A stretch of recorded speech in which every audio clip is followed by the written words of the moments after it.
Welcome to This Week in Pulling, the show that brings you all the action from the world of tractor and truck pulling. I'm Dan Mayer, joined by Jeremy and Miles Kreiger, and each week we'll dive into the latest highlights, breaking news, and behind-the-scenes stories from the sport we all love. From upcoming events, standout performances, and the rich history that shape pulling into what it is today, we've got you covered. So buckle up, This Week in Pulling starts now. Well, good evening, everybody. Welcome back. This Week in Pulling, episode 16. Dan Mayer joined by Jeremy Kreiger, and we're one short tonight as Miles is he's going to be out sheeping this weekend. He's got a big sheep deal going on this weekend. They're showing for the big the 4th of July this weekend. So Miles is choring and getting ready to head out tomorrow morning to take the kiddos and the livestock and try to get some blue ribbons. So we'll hold the fort down while he's gone, and we'll talk a little bit of pulling. Hello again, everybody. Happy to be with you. Jeremy Kreiger, along with Dan Mayer, episode number 16. We sure appreciate you staying with us, and we still appreciate all the messages. And did you get any more fans up there? I did. I talked to quite a few the other over the weekend in Tomah. We're not even going to count anymore because I can't keep track anymore. That's awesome. Well, thank you to everybody for watching our little fledgling program, and we love it, and we appreciate the opportunity to bring some weekly bantering to you and all about this week in pulling. And thank you so much for joining us this evening. But I guess the biggest story from this past weekend, of course, would have to be the 50th annual Budweiser Dairyland National Truck and Tractor Pull in Tomah, Wisconsin, and what a weekend we had, Mr. Dan Mayer. Absolutely. It was, you talk Tomah and you talk rain. Yeah. You know it's going to come. Yes. You're not real sure when it's going to come, but chances are it's going to come. And I've joked at length about Tomah being sort of a, one of those places where the first time I ever went, it's 91 degrees when I got there and 47 at night. And so literally anything can happen. And so Thursday night, which was supposed to have been the sort of the opening ceremonies or the kickoff, was met with a very angry Mother Nature who decided to spoil the party and rain on the parade, quite literally. So we scrubbed the entire first session Thursday night, which led us into Friday. So there wasn't really very little pulling. I know you kind of got onto the grounds, got your bearings, got everything set to go. And then the rains came, and you kind of had a night to sort of get a bite to eat, get to bed early, and take it a little bit easy and save your voice for the next day. But what was that like, Thursday night there? Like I say, all the lead in and everybody's ready and the anticipation, and here we're going pulling, and then we're not. And then we start scaling vehicles and drivers meeting, and then it rains, and it just continues to rain. But the highlight was able to, go out to dinner and had dinner with Rudy from over in the Netherlands. Rudy Lindhorst. Yeah, a good friend of mine from over there. And I keep telling him one of these days, I'm going to get a bunch of us over on his side of the pond. I would love to go see Mata or one of those other great Holland pulls. There's a great one indoors. There's a Hoy. There are several really great opportunities to go see some great pulling in Europe. And I feel like one of these days we ought to mount a trip and make that happen. I think so, because, talking with him, just the different things between between our pulls at what we're used to and what they do over there. It's just, I like the stories, Absolutely. Really cool. Yeah. He takes great photographs, and I love how he kind of does it. He's so kind of eaten up with pulling that he books this trip and then spends weeks. He gets a rental car, flies into a centralized location, and does nothing but pull. For the 2 weeks that he's here, takes photos at all the pulls. Sometimes it's early in the season. Like sometimes it'll be, Fort Recovery on into Bowling Green, and that'll be the tail. And then sometimes it's never the same. But I enjoy him when he's here. He always tells great stories. He takes great photographs, and he's a good guy. He's an ambassador for pulling, and he's one of those that have kind of bridged the gap between the Netherlands and here. And I on more than one occasion, have reached out to him, on social media, and he and I kind of have, nicknames for one another. He calls me the Pickle Man because of my love of pickles and making pickles. And I've always referred to him as Sinterklaas, which is Santa Claus, in the Netherlands over there. They have this song called Sinterklaas Kapoentje that you should make him sing sometime. It's hysterical. He's pretty good at that. That goes back to Miracle on 34th. Miracle on 34th Street. Why do Yes. I know that? Yes. Well, you know the song, but it's actually Okay. a Dutch song. It's Actually, it's something that they sing to the kids over Christmas time, and so sometimes he'll send me a message with hey Pickle Man, and I'll write back, hey Capuncha, how are you today? I'm still waiting on my wooden shoes, man. When are you going to send them over here? They look uncomfortable. They really look uncomfortable. They're not though. I tried a Okay. pair on many years ago at Bowling Green. Like Miles and I back in the day, we would sort of, because of the ever fateful year where we got rained out 3 times in our tent. I think you've heard that story, but we had a campsite. The water came and rained us out.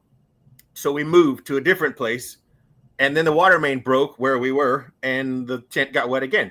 So we decided after that we would just camp inside of a barn at Bowling Green. I don't think you can do it anymore, but in those days they were open. And so we used to share those barns with 7 or 8 or 10, Dutch. Oh, okay. Over, and they would all have single man pup tents with their wooden shoes sitting outside. And one day I was like, hey, can I try those on? And they let me, and they weren't bad. They're kind of like Crocs or other sort of tight clogs. They're not very uncomfortable. They're not bad, huh? But I do remember them late 80s days of going to Bowling Green when guys with the open trailers would park in the yeah, absolutely. That was the only Yeah. way to stay out of the rain if you were camping and didn't have a motorhome. So we kind of picked up on that. And I think Miles and I probably camped in one of those barns 15 years straight, I think. Really? Okay. We were there for many, many years. And even when Miles started announcing, we would just camp there because it was just easier to just lay down when you were done than it was to go off campus somewhere. And that's why I've always said if the day comes that I can get a motorhome or get some sort of self-contained apparatus, it would be great to find a way to get it up there, because I feel like it would just be better to leave the track and go pass out in the RV instead of having to leave the campus and get to the hotel and all of that. But well, it's great to see Rudy. I'm sure. I'm glad you got to visit with him. So we go on to Friday. And they kind of, things are better in the afternoon session, but they still have a really soft track, so they couldn't pull all the classes. Yeah, so the 2-wheel, and unfortunately, see, I'm a 2-wheel drive guy. I like Absolutely. 2-wheel drives, and Sure. I will sit and watch 2-wheel drives until there's no more 2-wheel drives. Absolutely. A lot of people don't carry my love for 2-wheel drives, like But to that point, before we go any further, do you think 44 is too many? It's on the edge of too many. Now 60, 70 is way too many. Absolutely. I will say that. I like 2-wheel drives, but we are getting to the point where, and I think we saw last year with the NTPA too, I think we saw record fields just about it. I mean, you were down in Brandenburg. How many did you? Oh, yeah. We had 30, I think, 28, 30. Yeah. So, but then again, we pulled till 2:30, 3 o'clock in the morning. Like that's kind of the thing. Like, at what point do you draw the line? Because you have all these points, people pulling for points, and then you got locals who want to show up too, and you can't tell everybody no. But I kind of wanted to get your take on: is there a sweet spot? I feel like 20 to 25 is better. But I understand if 44 needs to happen, especially at a super national. I get it, but I'm with you. If you get beyond that and you get into the 60s or the high 60s or the low 70s, I feel like it's a long day. That's a little bit much. But now, talking with some pullers, and we got kind of throwing this idea around, is it now to the point where, like, some of these super nationals with these big numbers, is it worth running a qualifier kind of deal? See, I feel like it is. Like, and I know some people do that, and I know, like, at Farley, the Simons did that this year, and you had to kind of bump into the field. And I feel like that's a good way to narrow it down. But then again, how are you going to do that? You're going to have to do it on a preliminary night so that you can run, the show as the show is scheduled. Right. Or run during the day if you don't already have a multiple session show. Now, I know sometimes they do that at diesel events where they'll have, 72 3.0 diesels competing for 25 spots, and they got to run them in the morning so that they can qualify for the evening. But just wanted to get your take, not being critical at all. I think, especially at a super national, you're going to see those big numbers. But I kind of wondered, in this day and age where everybody seems to be, enjoying 2-wheelers as we do and building more and more and more, is there do we need to start looking at how much is too much here? Well, and I think too the numbers there, 44 of them really, like when the decisions were made as far as not being able to run on Friday afternoon because of the numbers. Right. And then two, we go back to the sled breakage on Saturday night, where it was a situation where, okay, are you going to restart and run 20 to 25 two-wheelers, or are you going to restart and run 44? Well, right off the bat, the 44 idea was, no, this ain't going to happen. Right, and it's already midnight. Like you're going to pull till 3 or 4 in the morning. Right. So, and that's very unfortunate, and that doesn't usually happen. Like that's a very rare case where breakage would necessitate the need for a restart. But it did happen on an already weather plagued and overly stressed weekend, and I feel like that maybe put a bit of a sunburn over the course of the event for people leaving on Sunday morning. But we roll on and we learn from it, and when we try again. But I feel like the Friday session, once they got it rolling, it rolled, well into the evening. And how about the Clydesdales? What a neat thing to see. It was, I didn't get to see them up close. I'm sure you got to visit their stables and see them up close, but it was really neat to see them kind of on camera. And then, of course, the salute to the veterans and the motorcycles and all the great things that they do for the veterans up there and the first responders. It's not a dry eye in the house and a beautiful evening. And I think Chris Schreier and all those guys should be commended. I think the 50th was I hope it's what they envisioned it would be, on paper at least. But it was very I loved it. It was the pageantry was there. You got that Tomah feel, even though you weren't. I was in my living room or on the road to another pole that got rained out. That we'll talk about later. But it was a great weekend. So now we're into Friday evening and talk a little bit about your thoughts as the evening went on there Friday. Well, I mean, before we get to Friday evening, but we talked about with the running in the afternoon, and we saw the modified class, we saw the 4-engine class that was rained out on Thursday night, so they just had their one remaining run on Saturday. And boy, what a run by Brandon Simon! Oh. I really would like to see that tractor hook in the unlimited class at least once this year. Yes,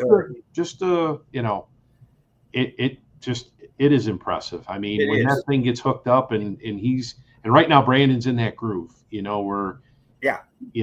so we should mention that, 4 competitors in the modified class ran in the afternoon in Tomah, immediately loaded up and headed to the show me. Immediately, like Brandon didn't even make it to the winner's circle. He was already on the road. By the time that the winner's circle, Miles was doing the winner's circle, and they were already gone. So they went down to Macon, Missouri, and Brandon picked up a win. Now, going back and just kind of dabbling a little bit with, how I like records and stats and good things like that. Certainly. And I do, I'm still researching it a little bit, but I believe that is the first time that somebody has won 2 major polls with 2 different organizations on the same day. Yeah, I think that's probably true. I certainly don't know who else could have done it, but we invite you to let us know if we're wrong. But yeah, you being the record keeper and the librarian of tractor pulling, I feel like if that was already a stat, you probably would have had it cataloged and recorded at this point. So yeah, I mean, kudos to Brandon, but that tractor is just it's an animal. It's just next level right now, and I don't know, what did you do? Like 370, 390 on Friday afternoon. I mean, it was just like whole, and there was more. I mean, there was more in the tank. And Jeff Rose was number 2 at like 360, and that was a great run. But 30 feet, it was just. And Simon got out of it. Like there was more in it. Like he just backed her down. Like he's like, yeah, okay, we're done. I got to put it in the trailer and go to Missouri now. But, we also should mention in the afternoon session, Brian Bowles. Yep. There's a guy that doesn't run for points, just kind of chooses where he wants and when he wants. But that thing is another, that tractor is another monster. Absolutely. If he shows up, he's, as you said on the the live stream, on the simulcast, if that tractor is on the grounds, you better have him in your picks. You better not forget he's there. Yep. Yeah, you just, that New Holland, you can't forget it. And then, of course, we got to talk about Colin Ross. Finally, Yes. The train is back on the tracks. And yes, a good solid weekend for the the triple bypass, and he sort of played it down a little bit in his interviews, but I know that those guys were very, very happy and tickled to be kind of back in the spot. They of course they had a great season last season too. They took the title home. Yeah. So I mean, you can't wins. Yeah, you can't do much better than that. But I know they were kind of fighting it in the off season, so it's good to the fact that they're sort of finding what they need to find. So kind of just jokingly, saying, just spotted them a couple of events before they get, the triple bypass up and going here. But it was good to see. And then, of course, in the light pro stock class, Mr. Wisconsin, Al Cook, he got it done again, the Black Thunder in victory lane again. So that was session number 2. And of course, just working off of one track. They did not use the grandstand track, as you mentioned earlier. Right. A little bit on the soft side, so they did not run the two-wheelers. The two-wheelers were scratched for that session. And then we go into the night show, Friday night show. Right. And the biggest takeaway from Friday night in Tomah was Craig Wildman. Yes. Everybody was kind of like, okay, well, Esden's got this one in the bag, and, Mr. 50,000, that tractor's been running awesome. He's got this one. Well, nope. Die Hard is back. and I don't feel like they were mad about that, though. Those guys are tight, and I think the Lemkes have to, tip a hat to those guys for figuring it out and, going past Esden late in the class. But, man, that new generation tractor he's definitely figured something out with I know he refers to it as the little small block that could, but yes. they have got it figured out right now. Of course, the season's early, but wow, that tractor is a force to be reckoned with, no question about it. Yeah, just to see the Die Hard deer back in the winner's circle. It was, I think 2006 was his last Grand National win, and just that's impressive. Absolutely. Love to see that, and hats off too to Denny Brown and Elijah Brown. They held that lead for quite a while out there, and and ended up in the number 3 spot. And, talking to Denny just a little bit throughout the weekend, and, was asking him if he was going to run the tractor on Saturday night. And he gave me the big, nope, Elijah's here. He's going to run it. So I think Dad's kind of getting, moved off the seat there. Yeah. And you got to wonder how that's going to work. Will there be 2, green with envies, or will Dad just get to drive when the kids are busy, or will Dad not drive anymore? Like you kind of see it both ways, but, he's a heck of a driver, but his kids are obviously following along in his footsteps. And another thing, hats off to Denny Brown and the crew for their tow rig. Like going home on Sunday morning, coming down the 90, and there it is. Like championship tractor pulling and just promoting the sport. I mean, you're not just seeing a white rig go down the road, that you don't know what it is or what have you, but they've got it all painted up, and it got the tractor on the side of it, and here it is, tractor pulling, at its best. Moving billboards. I just love that. Yeah, for sure. So that was pro stock class for Friday night, and then of course we had a couple other classes that were run that evening as well.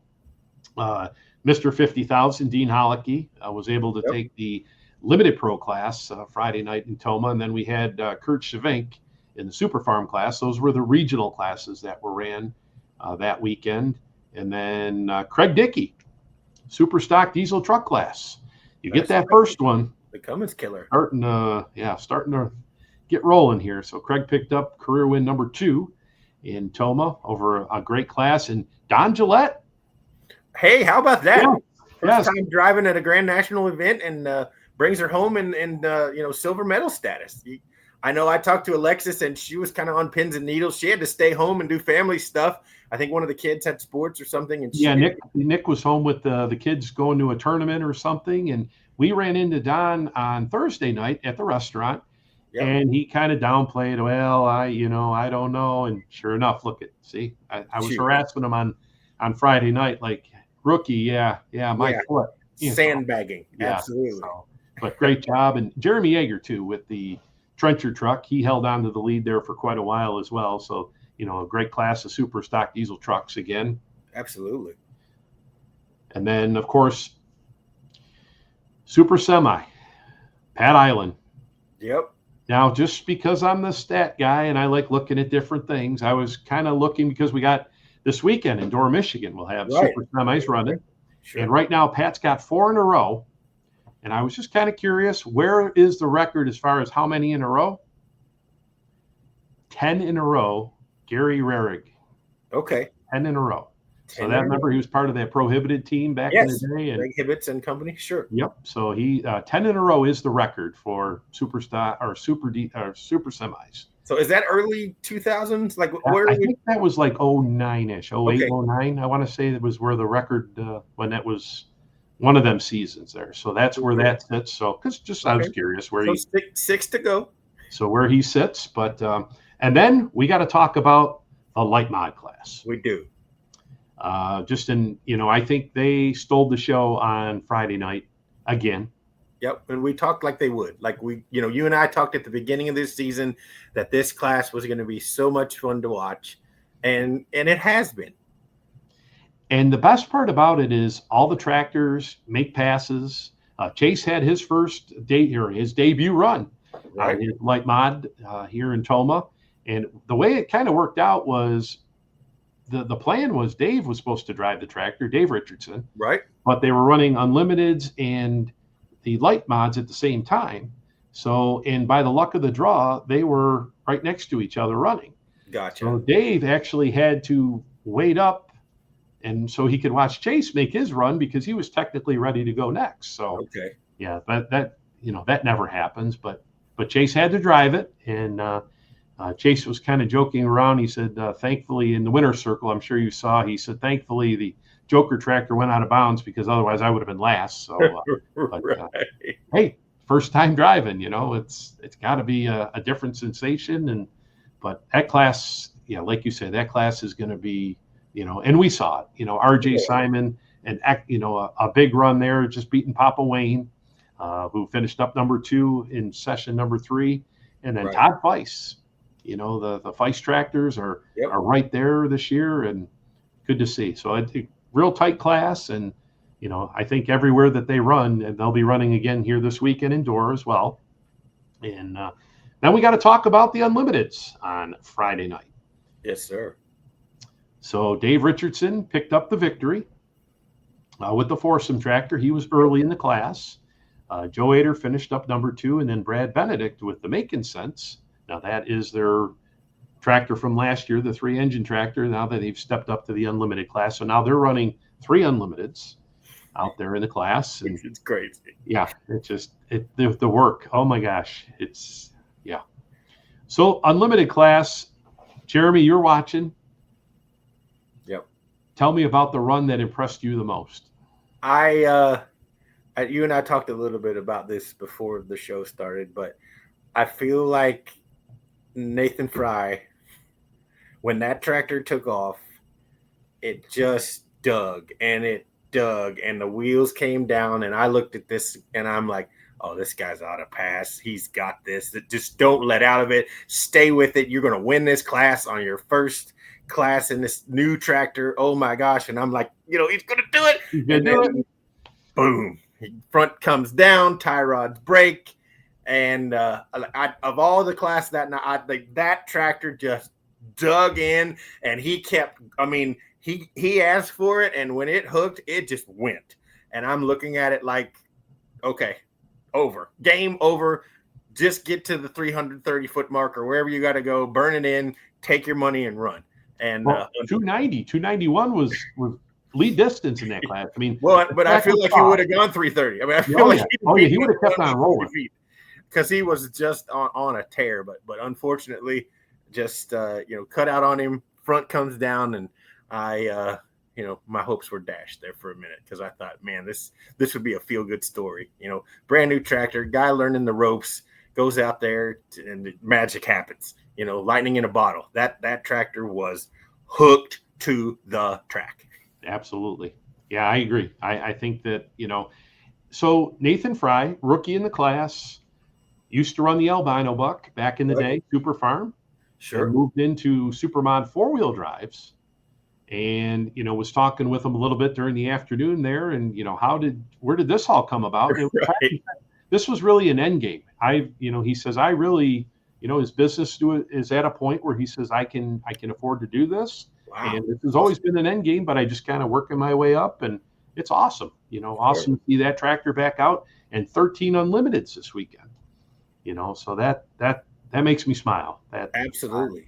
Being a noise guy and a modified guy, that you just love to see that. So well, and it, as often as we go to these pulls and witness these events, when you see one like that, like you don't even have to talk about it. Like if I had the replay to play for you now, you could just see that tractor just took off like it was about to fly away. And I thought, okay, it's going to level off, and he's, it's going to stop digging. It's going to miss the dirt, and it's going to settle back down. And it didn't. It just kept going. And, unfortunately, he didn't get it all the way to the end. But, man. Yeah, it was impressive to watch. It was impressive to watch. We're set up at the end of the track there. So, yeah, great, session number 3, Friday night, Tomah. So we move on into Saturday afternoon. Yes, sir. We had the Super Stock Open class, and people had seen, because we unveiled the lineups earlier in the week on our show. Sure. And we had talked about, Colin Ross in the lineup here for Super Stock Open. May happen, may not happen. Well, it's going to happen. It's going to happen. So we're in for a real show between Colin and Terry and the rest of the guys. It's going to be it's going to be an excellent show. I can't wait to see the next. I think the next time they run is going to be in Fort Recovery. Yep, it'll be the next time they all run together, the Super Stock Open. But yeah, that was Colin laid down an early big number in the class, and then Terry came late and got him with the V8. But great debut for the Super Stock Open. They were rained out on Thursday night, so they only had one session. But I thought all the competitors did a great job, and it was a good class. And we had Babels from California. Yep. Coming out and going to run the Grand National circuit. That's exciting. And the old Under the Influence tractor is back, and I've always kind of loved that the paint scheme and the just the thought about that old Under the Influence machine. And Alan, of course, for many years campaigned that, and it's good to see that he's passed it on to the next generation. And I'm glad it's back out. I hope I get to see it somewhere this summer. Yeah, and then John Raymond, a diesel guy that converted over to alcohol here. He had some issues with the tractor, first time out at the Grand National. So, it'll be interesting to see how that develops throughout the year. So, yeah, there's some, good to see some new blood in the class, and, looking to have some pretty solid numbers throughout the summer. So that'll be good to see. Absolutely. And I feel like we got to talk about the mini rods, the Adam Bauer show. Yes, early in the class, and I want to say it was around hook number 7 or so or something. It was early. Yep. Laid down a 377 run, and that was it. After that point, and then we started to see them eating up some tires. They got off left or right, and we're starting to tear up some tires if you didn't keep it kind of right down that center there. See the rubber kind of flying on the broadcast this weekend, but like that's another one of those, you can't count him out. He's really good, and that tractor is another case of the thing just hooked up and just point A to B. All he did was just keep her between the lines and bend the throttle over and hit the pay window, no doubt about it. Yeah, all-time winner in mini rods, and he shows you why right there. With runs like that. Jeff Hurt, Mr. Excitement, number 2, and then teammate to Adam Bauer, Troy Art.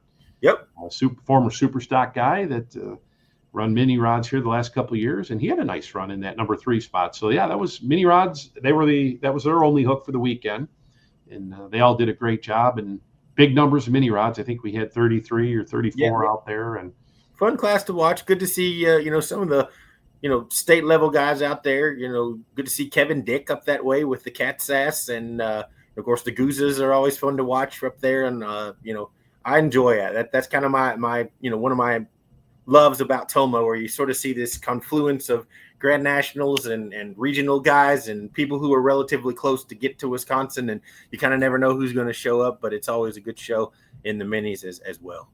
Yeah, WTPA guys that, Pysigs and Shakin' Shamrock, and you just go down the list, and like you say, they're all, they've all been winners, before. So that's pretty cool to see them all mix in with the traveling pros. And then we got to talk about light mod. Yes, Papa Wayne getting her done. Fantastic. What a story. And he wasn't far off in the first session. I mean, right. he had a good weekend all told. Yep. But I know, given the fact that, we saw what happened at Glencoe when we were there, kind of shakedown run to start the season and, windows to block and throws rods and, oh no, this is not a good start. But they kind of went back and regrouped, and he's kind of, I think, found his groove a little bit and kind of calmed down and realized how to drive this 2-engine instead of 4. It can't be the same. There's got to be a learning curve. And I think Papa Wayne is figuring it out and kind of, he's reaping the rewards. And I mean, I don't know if you saw the pictures on socials, but I think they were named best crew and there are a stack of awards. Yeah, they took the weekend award. I know Miles gave out they got the individual trophies, and I mean there's a table full of things that the Sullivan team took home up there, and Papa's just grinning yeah, we got it, and that's awesome. That's great for those guys, and again, it kind of goes back to the fact that this light mod class, I feel in my heart of hearts, is going to be the one that just sways everybody's, it's going to draw some fans that have never even looked at it before this year. I can't wait to see what this points race ends up looking like. And we're only, very early in the season, but it's been fun already. I can't wait. It's definitely going to, it's going to heat up here as we move through the summer. And,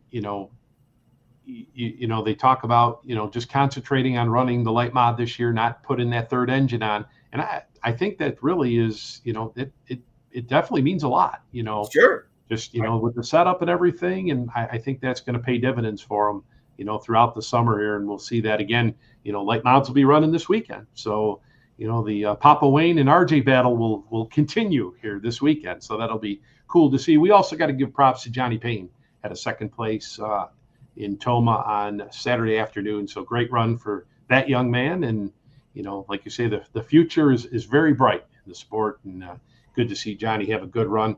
And then we talk about super stock diesel trucks, Ryan Funk, first ever Grand National win. And, we talk about pullers, getting that first Grand National win, but in Tomah. How about and you're from Wisconsin, Oconomowoc, right? You're Oconomowoc, what do you think of, right? Yeah, you think of the Jaskies. Yeah, so. And Schmuckety. Yeah. Yes, we should have Mr. Goose on one week. We really should. Jeremy Yeager, another good run for him. He put the trencher in the number 2 spot, and then Todd Dugan, was number 3 with one of his the Angry Farmer truck, the penetrating spray truck. So yeah, great weekend for super stock diesel trucks. They were able to get both of their sessions in, and then also Saturday afternoon we had a whole pile of 4-wheel drive modified trucks, and Crazy Jake comes out on top. And we got to talk about our number, our power rankings, because as you can see, the power rankings don't lie. No, we were 5 for 5, weren't we? We had Terry Blackburn, we had Jake Zering, we had Dave Richardson. I mean, we're just rolling right along here. We didn't run no 2-wheelers, but I'm sure if we did, so yeah, it was pretty impressive the way our, kind of like we kind of knew what these pullers were thinking. Yeah, it's almost like somebody knows what they're talking about here and there. Yeah, and these pullers do, For sure. So Holman Brothers, number 2, and then Larry Peterson. There you go. There's a stack. We had those all 3 of those in our top 5. and we got to talk about Super Farm. The other Kyle Larson, he took the win in the Super Farm. I'm sure he's heard that a million and one times. We have to speak about that. But Gary Shavink and then Wayne Lamore with the Fear the Deer in the regional Super Farm class. So that was Saturday afternoon in Tomah. Well, and I think we need, Dan, maybe we launch a campaign to see if we can get young money behind the wheel of that tractor. I bet he'd win. I'm sure he would. Everything he's gotten into, but we got to put him in a modified or a mini or rump, right? I don't know. Yeah, It might be I too don't slow know. for him. I don't know. I mean, I I don't don't know. know. Yeah, it probably would be too slow. He wouldn't like 35 miles an hour. Yeah, he's used to, 200 plus. So, I mean, so Saturday night, 50th annual Tomah, Wisconsin, packed house, beautiful, Weather's gone. weather. No, Yes, I no mean, we more had blue rain. skies. Everything worked out. So we started off with the light super stocks, and we had the diesel supers on the other track. Started out with, and Colt Whitworth comes away with the victory in the light super stock class. Rex Kuhn, and then Bryce Pickler, a guy that, well, he knows the winner's Again, circle there. another very tough regional customer up there. And, what are you going to do? You knew he'd be in that mix. But Yeah, it's so good to Rex see. It's good with to see the Whitworth, leather buck. still doing what he does out there and defending titles and stuff. So good for him. So talking with the Whitworth camp over the weekend, and they're heading towards numbers of Team Chiswick as they keep building machines and buying machines. Okay. They are up to 4 in their shop right now. 4, and they've got a 5th being built. They've 2 got heavies and 2 lights, or how does it work? They're going to have a new. They've got just the one heavy, and the rest of them are lights. Okay. They got a new light being built, so they're starting to. They're getting up there. So they're amassing a collection, as it were. yes, so they've got quite a few, and then we got to talk about diesel supers. Roger Peterson, the John Deere, gets it done. I think there was a feel good story there. Jody Ross behind the wheel of the triple bypass for number 2 spot, and then Mr. Consistent, Ken Payne, right there with the Super Rooster. Yep, and you can't count him out. The pride of Petersburg, Indiana. If he's on the grounds, and I know he does a lot of wrenching and a lot of, has a lot of knowledge and helps a lot of his fellow competitors. But it's always great to see, him in the winner's circle anywhere he go. So he's kind of a fan favorite, and it's good that he's still out there and early in the season figuring things out. But we got a long way to go. And I think I don't think we can predict where it's going to go yet in any by any stretch of the imagination. So we had the light pro stocks as well running on Saturday night, and Kurt Afdahl takes the big win with the Weekend Misters tractor. Always a strong running tractor, but Jeff Michelocci coming out of the Pennsylvania, northern Pennsylvania to Tomah, and kind of asked him about that, and he says, I says, this is kind of a little bit out of the way for you. And he's like, we just always wanted to come out here and run. And, so that's kind of cool that, some guys run out and be in a regional class. It really didn't, not like he's running for points or anything, but just kind of go out there and run at the 50th at Tomah, and ran very well, finished up number 3 on Saturday night. So, and that's a tough tractor. He's, I remember in the days at Gordyville and then in some of those Shipshawana pools where he would come up and just be aces all weekend with that tractor. So it's good that's he's still doing good out of Pennsylvania with that machine. So that was our Region 3 light pro stock class, and then super semis, Pat Island again. So the streak is now up to 4. Swept it. Yes, so he is up to 4, and Pete Miller finished up number 2 with the 74 Kenworth, the old Elithorpe truck. And then Chris Millsno with the crazy Kenworth. It was a tough weekend for the super semis. That Friday afternoon session kind of beat up quite a few of the semis. And talking, somebody had talked with RJ earlier in the day and said they did quite a bit of damage on their truck, but hope to have everything back together on that. But a lot of them were hopping there on Friday afternoon, and it did. When that happens, we saw bent drive shaft there on the. Trying to think who that was had the issue there on Friday, but yeah, it was pretty tough on them trucks. And Lonnie Saylor, that's what it was. Lonnie Saylor had the issue there. So yeah, that was a tough deal there. And so we roll on into the unlimited class.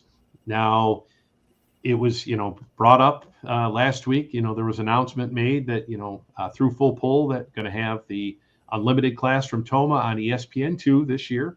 Congratulations. And we taped. You don't tape anything anymore, right? You don't tape, right? Do you?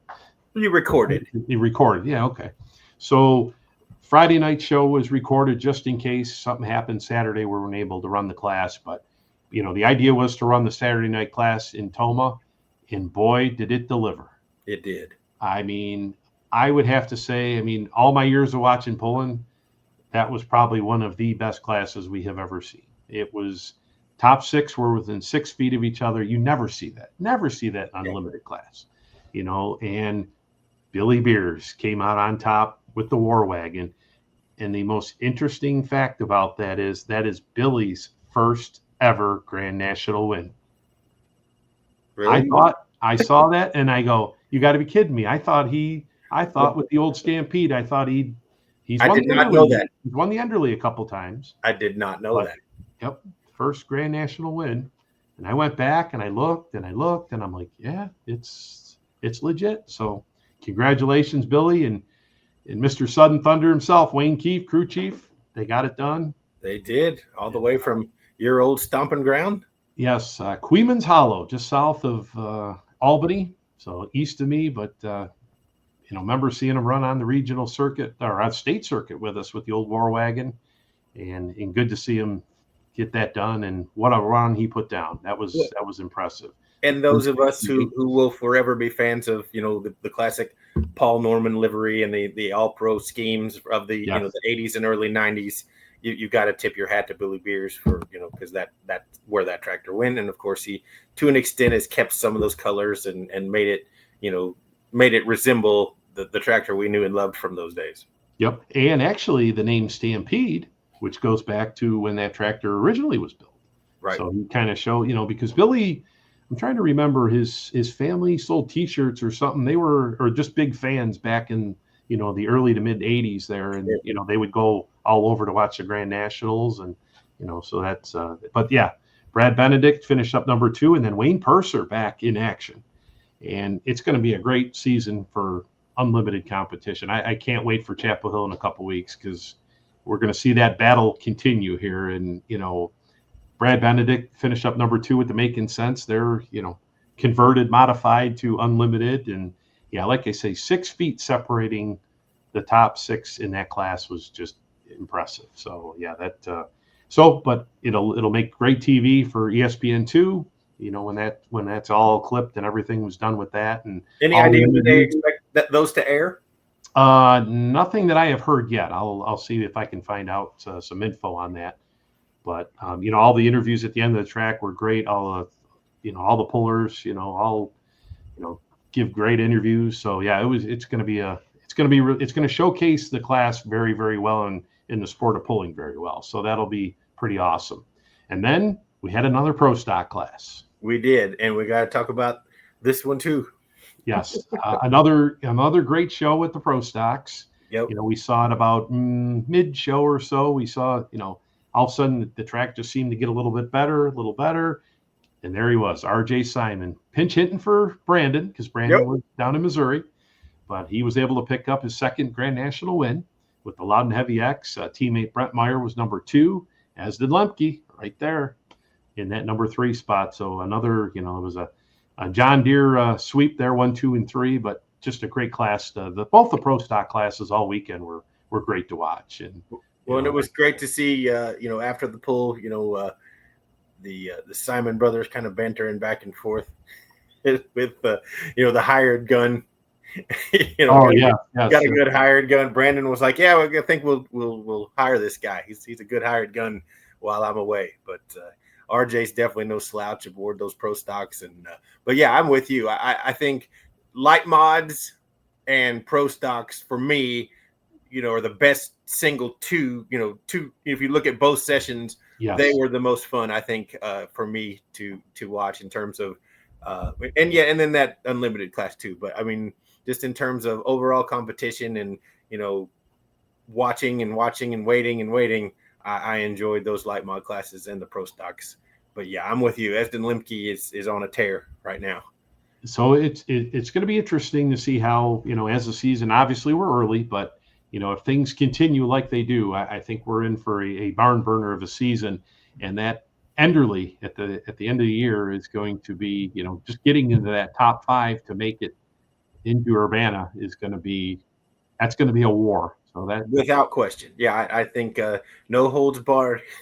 All bets are off as we get to midseason and we start getting into the thick of it. But I think everybody now are concentrating on this strong A to Bs and keeping everything together, trying to eliminate breakage, not trying to do anything that's crazy or going to hurt their setups or their systems, because they have a grind. We got a long way to go, but man, we're off to a great start. There's no question about that. And of course, there was pulling down in Macon, Missouri. They were back, the Show Me Showdown on the PPL side this weekend. And hats off to Brandon Simon. He was the modified winner both days at Macon, Missouri. Yes, sir. And Cody Lewis behind that event down there in Macon. And they had something cool. They were giving away championship belts. Like the wrestling style belts for the winners down there. And so that was kind of cool to see that. And two-wheel drive class, we had Chad Mayhill. He picked up the win on Friday night. And then Jared Nelson back on top on Saturday night there for the two-wheel drive class. Now, four-wheel drive class, we had Cody Lewis, the hometown guy. He got it done on Friday night. And then Steve Clem added another win to his win total there in the four-wheel drive class, as those were the Champions Tour classes, as well as the Super Stock diesel trucks. And Terry Biggs, coming off that rough ride he had at Farley, got her in the winner's circle on Friday night for a victory there. I believe his second win on the PPL circuit. So great job there with the dead pull. And then on Saturday night, the Caretaker had a hired gun behind the wheel of it. And that was Adam White doing the driving. Okay. Adam White, who normally runs the 3.0 diesel truck class, was behind the wheel of the Caretaker, and he was able to pick up the win there on Macon on Saturday night. So, great action down there, and always good to see those, long-time events coming back on the circuit. So the Show Me Showdown back and going, and good to see that they had a good weekend down there on the PPL circuit. And then, of course, the Outlaws were down in Whitewright, Texas this past week, and they were running down for an event that, Mr. Lee was helping that whole deal there, and they got that, everything up and going there, and, looked like a great turnout of fans down there. I even saw Dave Bennett on the live stream. He was getting everybody hooting up and getting them going. So it was good to see Dave down there working just a little bit there with Ron Stone, but great to see that event. Kind of was one of those things where they weren't sure what was going to happen with the land and all that, and it would have been a shame if they weren't able to keep that event going, because that's one of the biggest down there in the state of Texas. So. And I've never been, but I've heard good things. Like I know, your neighbor from New York, Irv Clark, always talked a lot about headed to Whitewright, and I know the Nelson family has headed there from time to time. And everybody I've talked to says it's a great place to be, and a great show for the weekend down there. And they do a great job. One of these days, I'm going to have to get it on my radar screen. Yep, and then there was another outlaw event on Saturday night, Manila, Iowa. They had another great crowd down there. So really, if you look at, the early part of the season, crowds are they're up. They're, everybody's coming out to the polls, which we like to see. And, if you can't, you just put on Full Pull Live and we'll bring them to you. And, speaking of which, we've got some unveiling to do here tonight. We do. We have got Dorr, Michigan this weekend. Grand National Pull on Saturday night, July 5th. And that will be Jim Shaendorf's pull. He's been working really hard putting this event on the last few years. I think he said COVID year, I think he started with that event and just kind of built it up each and every year. And this year he added a couple of Grand National classes. So we've got super semis and light mods will be running this weekend. So we have a couple of those classes that we will unveil. The regional classes that are running don't have to register. We talked about that. They don't have to pre-register. So there's nobody in there. But what I'm looking forward to the most is we will have the 4-play truck will be there this weekend. Yep. And the pepper shaker will be there this weekend. I got to get myself a picture. Yes, you do. Yes. So that is be pretty cool, because the pepper shaker's been running the regional circuit. So they're running regional 4-wheel drive mods. But Jim Shaendorf had mentioned that, there's going to be, I think he said Rob Foster, the Holman brothers are coming down. There's some Grand National caliber trucks going to run in that class, and that'll be pretty cool to see. So, Mick Broughton will be there as well. So, so that'll be pretty cool to see. And like I said, I want to see the pepper shaker and the 4-play, the old salt shaker. that'd be kind of cool. But And you'll be bringing the action on Full Pull Live, correct? Full Pull Live, yes, we'll bring you all that action from Full Pull Live, and we got some great events coming up this week. Now tonight we're supposed to be in Rushville, Indiana. That event unfortunately was rained out. That was a Region 2 event with the NTPA. Tomorrow night, Region 2 event in Marion, Ohio, right there at the NTPA headquarters, right there, the hometown. That'll be on Full Pull Live. And then Thursday night and Friday night will be 2 OSTPA events, the Ohio State Tractor Pullers, Mount Gilead, Ohio, and we'll have Greenwich, Ohio on Friday night, Chase Smith's Pull. So that'll be pretty interesting. And then, of course, we'll be Dorr, Michigan. So first time ever on Full Pull Live, we'll have the OSTPA event action. We'll have, myself will be there, announcing with the one and only OSTPA announcer, Mr. Hog Hastings. The legend, the Buckeye legend, Hog Hastings. Yep, and you've worked with him a time or two. Holy macaroni. Yes, I have, and he's good. They love him in Ohio. He's a legend for sure around those parts, and I'm glad you get to work with him. It'll be a fun night for sure, and I'm tickled that Full Pull Live is doing so many, from the Grand Nationals to the regionals. You get a great mix of all of it, coming up on the. You never know what you're going to see, and you kind of get to see the regionals and the Grand Nationals. I just think that's great because you're going to get a mixture of all the good things from little to big to national to local, and you're going to see lots of tractors or trucks you wouldn't see at a nationally caliber big multi-day event. People just don't want to travel that far, so they're going to travel an hour or two from home, chase the region points, and just have as much fun as they can too. And there's a space for that, and I like that. I think it's great that Full Pull is going to bring you some of that action this season. And of course, this being a holiday weekend, a lot of people are going to be camping. They'll have their TVs set up, just put it right on Full Pull Live, and see what all the action all weekend long is. We're going to bring it to you. So, like I say, we're going to conclude there on Saturday with the Dorr Pull, the Dorr Summer Sizzler, they call it, in Dorr, Michigan. As we will bring up here our lineup for the Dorr Summer Sizzler here, and I will bring that on here as we will take a look here at our first class, which will be the Super Semis. And we can see our Super Semis. And we looked at this a little bit earlier, Jeremy. 8 semis are signed up for this weekend, but position number 5, Ken Measle, mining for dollars. That's right, and it's really good to see. Like I say, I can't wait to see what that looks like. One of my favorite tractors of all time when he drove the Alki Supers of the day. And it's good to see him in a semi now, and it looks like his son is too. So it looks like they're campaigning a pair of them. Yeah, a couple trucks there for the Measles. Lonnie Saylor, Ryan DeBrew, RJ Simon. We've got Craig Braun signed up. Pat Island, current point leader and streak holder, and then Chris Roeder with the crazy Kenworth are the 8 trucks signed up for this weekend. So and what a class! What a class! Now, one thing too that Jim Shaendorf is doing with these classes is he is paying like the 2-day event payout for these. Okay. For these Grand National classes. So basically, he's paying the 2-day purse, kind of like you get more for a 2-day purse than you do a single. Sure. And he's paying that to the competitors, and then also with the regional classes, he's paying the Pro National purse. That's great. So, yep. So just kind of, because he had mentioned about how, pullers don't really like the single day hook, but he's going to try, he's doing his best to, get everybody to take care of everybody there. So that's pretty cool how he's going to do that. And then we got to look at our light modified class. We'll bring that up here. As we see, looks like we've got, 11 of them have signed up for this weekend. Les Corporal, number 1 hook. We've got the Richardson tag team. That's the new twin tractor. I believe Chase is going to be driving that. They got David on here, but I believe Chase will be driving that.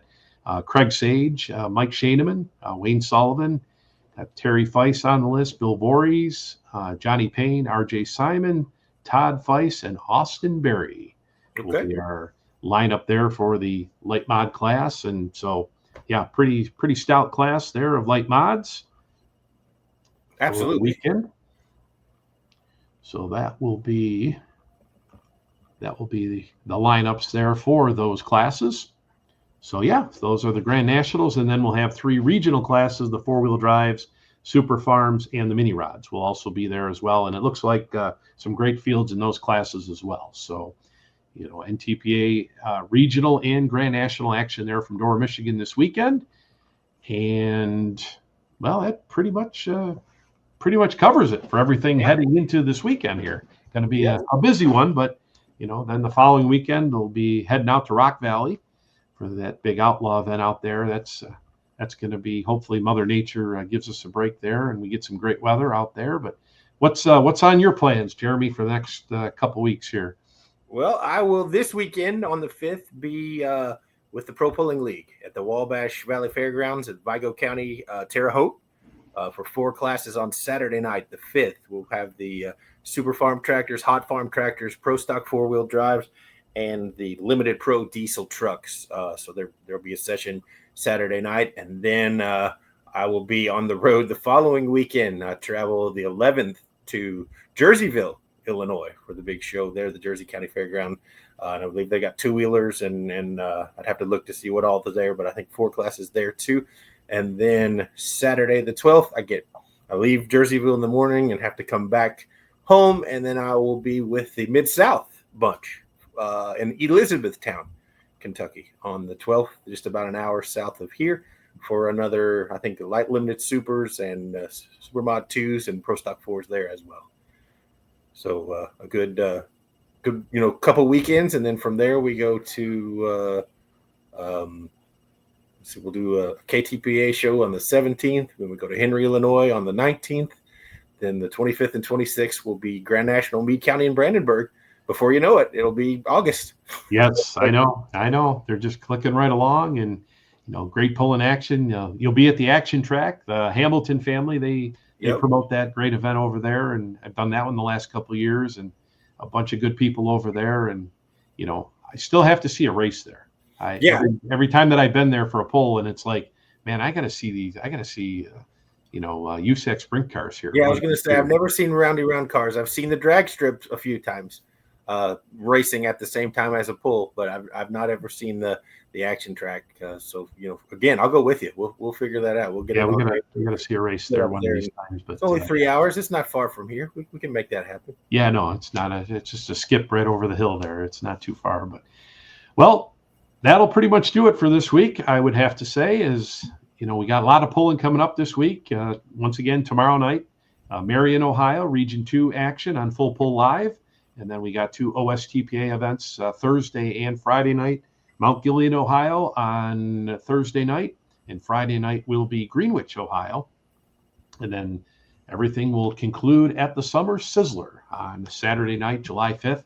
Jim Shaindor's pull there, and all the action going to bring to you right on Full Pull Live. Can't wait to see it. Can't be there. Turn that TV on, buy your camper, and sit back and enjoy a cool one and watch some great pulling.